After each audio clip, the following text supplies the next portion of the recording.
अब बात कांग्रेस पार्टी की, क्योंकि कांग्रेस पार्टी के अध्यक्ष मल्लिकार्जुन खड़गे के ही बयान पर भाजपा ने कहा है कि विधानसभा चुनाव में बुरी तरह हारने के बाद तथाकथित INDI गठबंधन के टूटने से कांग्रेस पार्टी घबराई हुई है और इसी घबराहट के कारण कांग्रेस पार्टी आपत्तिजनक टिप्पणी कर रही है। पार्टी प्रवक्ता सुधांशु त्रिवेदी ने आज प्रेस कॉन्फ्रेंस कर कांग्रेस पर हमला बोला। कांग्रेस के राष्ट्रीय अध्यक्ष मल्लिकार्जुन खड़गे ने प्रधानमंत्री नरेंद्र मोदी पर निशाना साधते हुए एक बयान जारी किया है। दरअसल मल्लिकार्जुन खड़गे ने अपने बयान में कहा कि अगर 2024 में भी पीएम मोदी सत्ता में रहे तो भारत में कभी चुनाव नहीं होगा।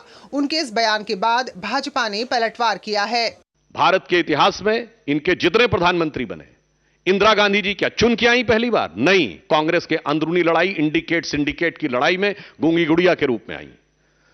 स्वर्गीय राजीव गांधी जी का चुन के आए? नहीं, इंदिरा जी की दुखद हत्या से उपजी परिस्थितियों के कारण बनाए गए। श्री पीवी नरसिम्हा राव कैसे बने सबको पता है और डॉक्टर मनमोहन सिंह सबको पता है। तो भारत के राजनीतिक इतिहास में लोकतांत्रिक ढंग से अगर किसी पार्टी के दो ही प्रधानमंत्री चुन के आए, जो जनता के सामने हमने रखा यह प्रधानमंत्री होना चाहिए और जनता ने चुन के कहा यही प्रधानमंत्री होना चाहिए, एक श्री अटल बिहारी वाजपेयी और एक श्री नरेंद्र मोदी। सुधांशु त्रिवेदी ने कहा कि हाल में संपन्न विधानसभा चुनाव में पूरी तरह ध्वस्त होने के बाद विपक्ष के इस तथाकथित गठबंधन की यारी अब छिन्न भिन्न हो गई है। इस बौखलाहट में अब कांग्रेस पार्टी आपत्तिजनक बयान देने पर उतर आई है। कांग्रेस अध्यक्ष मल्लिकार्जुन खड़गे ने आधारहीन और अनर्गल बयान दिया है।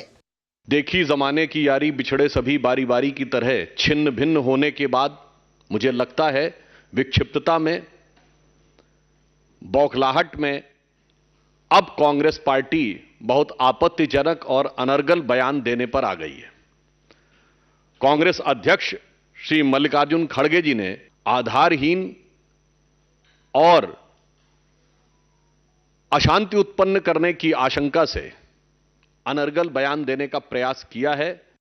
सुधांशु त्रिवेदी ने कहा कि मल्लिकार्जुन खड़गे ने जो कुछ भी कहा उसका वास्तविक अर्थ ये है कि लोकतंत्र की आड़ में मतदाताओं ने जिन्हें पिछले चुनाव में पूरी तरह से नकार दिया था उन पर अब ग्रहण लग गया है।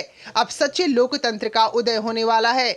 उन्होंने कहा कि 2019 के लोकसभा चुनाव में उत्तर से दक्षिण तक देश की प्रबुद्ध जनता ने जो लोकतंत्र के नाम पर राजतंत्र चला रहे थे उन्हें सबक सिखाने का काम किया।